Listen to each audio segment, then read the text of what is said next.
आप देख रहे हैं सिटीजन वाइज, जहां हर खबर आपकी आवाज बनती है। जी हां, मैं हूं शब और आज हम आपके लिए लाए हैं सबसे ताजा, सबसे सच्ची और सबसे महत्वपूर्ण खबरें सीधे आपके शहर और देश से। तो बने रहिए हमारे साथ, क्योंकि यहाँ हर खबर है आपकी समझ के लिए और हर सवाल का जवाब है साफ साफ। तो चलिए शुरू करते हैं आज की ताजा खबरें।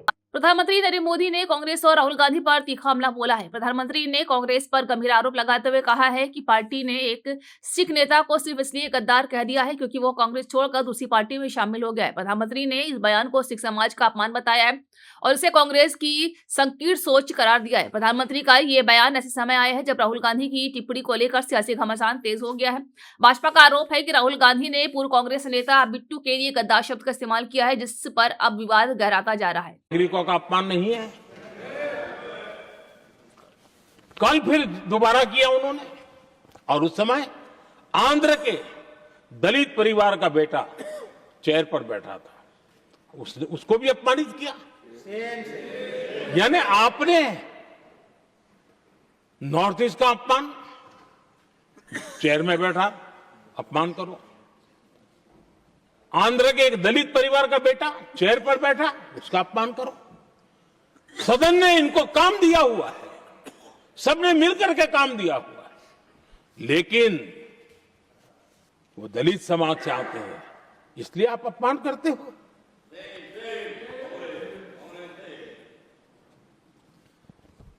और ऐसा लगता है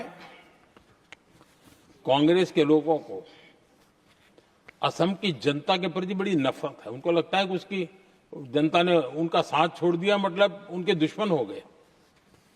क्या कभी लोकतंत्र में ऐसे सोचते हैं क्या? मुझे तो तब बहुत पीड़ा हुई थी जब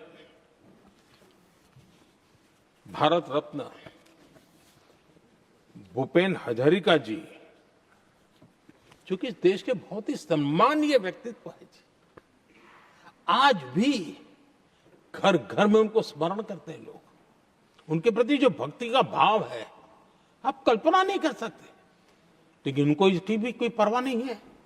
और जिस प्रकार से, और हमारा सौभाग्य था कि हमने भूपेन हजारिका जी के देश के लिए जो उनका योगदान था, नॉर्थ ईस्ट जैसे इलाके से पूरे देश को अपने वाणी से, अपने विचारों से, अपनी अभिव्यक्ति से बांध के रखा था। हमने भारत रत्न देने का निर्णय किया, इस पर भी इनको ऐतराज। और मैं तो हैरान हूं, खड़गे जी अगर होते तो मैं उनकी हाजिरी में कहता ही है, इन्होंने जिस प्रकार से बोला ना भारत रत्न के बाद, वो वीडियो पर उनका चेहरा देखेंगे ना, आपको लगा रहे ये ऐसे लोग हैं, ऐसा व्यवहार करते हैं। और ये कहा, अरे ये तो सिंगर थे। मैं समझता हूं कि एक किसी का भी अपमान करने में कभी भी पीछे नहीं रहते हैं।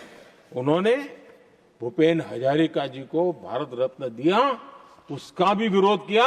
ये पूरे असम का विरोध है, पूरे देश के कला प्रेमियों का विरोध है।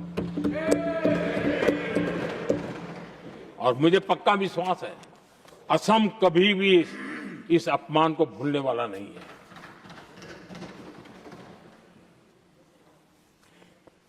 आदरणीय सभापति जी,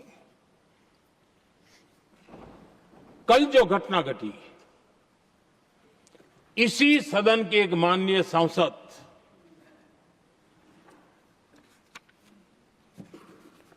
कांग्रेस के शातिर दिमाग जिनका है, ऐसे एक युवराज ने उनको गद्दार कह दिया। अहंकार कितनी सातवें आसमान पर पहुंच चुका है इनका।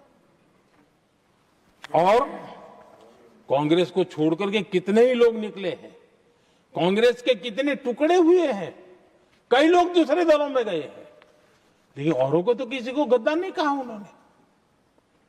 लेकिन कल सांसद को गद्दार इसलिए कहा क्योंकि वो सिख थे। ये सिखों का अपमान था, ये गुरुओं का अपमान था। और कांग्रेस के अंदर जो कूट कूट करके सिखों के प्रति नफरत भरी पड़ी है ना, उसका वो अभिव्यक्ति थी। और इसी सदन के माननीय सांसद है वो, और उनको जरा भी दर्द नहीं, वरना आज खड़े होकर के कह सकते थे कि कल जो हुआ इसी सांसद की गरिमा के अनुरूप नहीं था, हमें खेद है, एक शब्द तो बोल लेते। लेकिन सिखों के प्रति उनके मन में जो नफरत भरी पड़ी है, और इसी के कारण उन्होंने कल, और जिसका परिवार देश के लिए शहादत देने वाला परिवार के वो सदस्य है, उन्होंने अपने राजनीतिक विचारों में परिवर्तन किया, इसलिए गद्दार हो गए। और एक गद्दार शब्द छोटा नहीं है।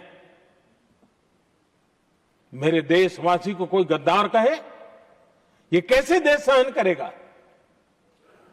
और वो भी एक सिख है इसलिए गद्दार कहना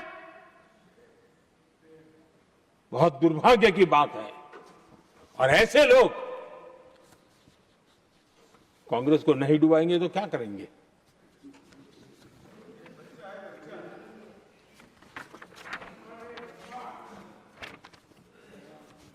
आदरणीय सभापति जी, एक तरफ ये दृश्य है और दूसरी तरफ हमारे सदानंद जी मास्टर का दृश्य है।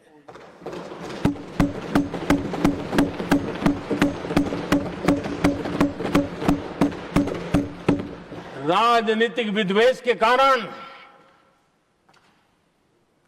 उनके दोनों पैर काट दिए गए।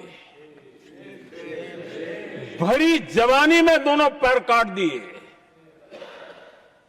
कटे हुए पैर से जिंदगी गुजार रहे हैं, लेकिन संस्कार इतने ऊंचे हैं कि वाणी में भी अपशब्द नहीं निकलता है, बर्तन में भी कटुता नजर नहीं आती। गर्व होता है। और कल जब उनका पहला भाषण हो रहा था सदन में, और उन्होंने जब अपने बेंच पर आपसे इजाजत लेकर के अपने कटे हुए पैर के लिए वो जिस लीम का उपयोग करते हैं, आर्टिफिशियल लीम का, उन्होंने जब रखा, वो दृश्य देश के लिए पीड़ादायक था कि इस देश में ऐसा ही बंधारण की बातें करने वाले इंडिया अलायंस के लोग, और ये इंडिया अलायंस पूरा जिम्मेवार है इसके लिए, वैचारिक असहमति के कारण एक नौजवान के, और वो भी एक टीचर, शिक्षक के प्रति गर्व से, आदर से देखा जाता है, उसके पैर काट दे। लेकिन उनको कोई खेद नहीं है, उनको कोई दर्द नहीं है। लेकिन मैं मास्टर सदानंद जी को हृदय से अभिनंदन करता हूं कि उन्होंने जिस प्रकार से इतनी भयानक हमले के बाद भी देश की सेवा का अपना व्रत जारी रखा, और आज देश की नीति निर्धारण में अंदर अपना योगदान दे रहे हैं। ये गर्व की बात है। और ऐसे लोगों के सहारे हम राजनीति में जीते हैं, काम करते हैं, देश के लिए जीने मरने की प्रेरणा मिलती है। ये थी आज की ताजा खबरें। अगर आपको हमारी रिपोर्ट पसंद आई हो तो लाइक करें, शेयर करें और हमारे चैनल सिटीजन वॉइस को सब्सक्राइब करना ना भूलें। मैं उषा और हम फिर मिलेंगे अगली खबरों के साथ, सीधी साफ और आपकी आवाज के लिए। तब तक जुड़े रहिए सिटीजन वॉइस पर।